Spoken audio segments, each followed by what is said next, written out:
Setiap doa bisa mustajab, seperti kisahnya Imam Ahmad ibnu Hanbal yang tiba-tiba kepingin pergi ke sebuah desa. Ada yang meriwayatkan desanya Basrah, tiba-tiba pengen pergi ke Basrah dari Baghdad, pengen pergi ke Basrah, tapi nggak tahu untuk apa, hanya ada dorongan.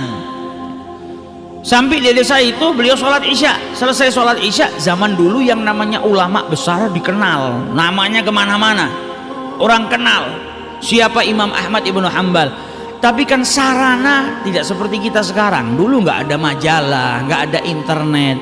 Jadi orang kenal namanya Ahmad ibnu Hanbal, tapi belum pernah berjumpa. Imam Ahmad bin Hanbal ini kadang kalau keluar dari Baghdad jalan, orang berpapasan nggak ada yang tahu kalau itu Ahmad ibnu Hanbal. Pakaiannya juga mutawadhi. Sampai di desa itu dia sholat isya, selesai sholat isya mau berbaring, mau istirahat, diusir sama yang jaga masjid.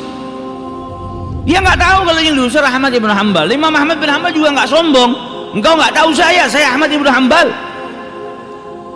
Kalau dia ngomong akan dimuliakan, masuk di kota manapun akan dimuliakan orang. Tapi dia nggak ngomong. Keluar di depan pintu masjid dia tidur. Yang jaga masjid mau nutup pintunya, ngelihat ada Ahmad bin Hanbal tidur situ, diusir lagi. Bahkan ditarik keluar dari masjid. Masjid ini bukan tempatnya orang tidur. Ayo keluar. Imam Ahmad bin Hanbal bilang, saya ini musafir, nggak punya kenalan di sini, nggak kenal siapa-siapa, nggak, keluar dari sini, ditarik sampai ke jalan. Di sebelah masjid ada makhbas, toko roti. Maka pemilik toko tadi ngelihat ada orang ditarik keluar, oh, ini mesti orang asing, nggak punya tempat tinggal, dipanggil. Syekh, sudah tua, kau nggak punya tempat tinggal? Iya, saya nggak punya tempat tinggal. Kalau kau mau menginaplah di toko roti saya ini, tapi tempatnya ya seadanya. Dia bilang, alhamdulillah, nggak apa-apa. Sampai pagi saya mau istirahat di sini, setelah itu saya mau kembali. Dipersilahkan. Imam Ahmad bin Hanbal duduk, yang punya toko roti neruskan pekerjaan yang ngadon roti. Dilihatin sama Imam Ahmad bin Hanbal, ini orang ngadon roti sambil bertasbih kepada Allah, sambil bertakbir, bertahmid, bertahlil, subhanallah, alhamdulillah, wa la ilaha illallah, Allahu akbar, astaghfirullah, subhanallah, alhamdulillah, ngadon rotinya. Dilihat sama Imam Ahmad bin Hanbal, kemudian ditanya, dari kapan engkau dalam keadaan seperti ini? Maka dijawab sama tukang roti tadi, ayyuhal, keadaan apa yang kau maksud? Ya ini, kau ngadon roti sampai berzikir kepada Allah sudah lama. Saya selalu membiasakan diri saya selalu dalam keadaan berzikir kepada Allah Subhanahu wa taala. Maka ditanya sama Ahmad ibnu Hanbal, apa yang kau dapatkan dari zikirmu itu?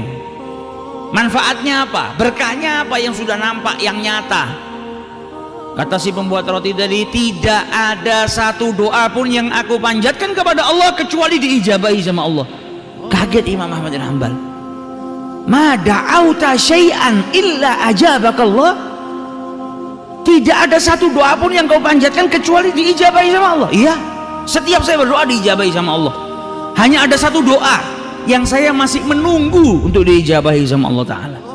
Apa itu? Saya ingin diperjumpakan dengan Ahmad ibnu Hanbal oleh Allah Subhanahu wa taala. Namun sampai hari ini belum. Bukan tidak, tapi belum. Saya lagi menunggu kapan saya bisa diperjumpakan oleh Allah Subhanahu wa taala dengan idola saya, Imam hadzal asr, yaitu Imam Ahmad ibnu Hanbal. Kata Imam Ahmad ibnu Hanbal, ha ana Ahmad ibnu Hanbal. Ini loh depan kau Ahmad ibnu Hanbal.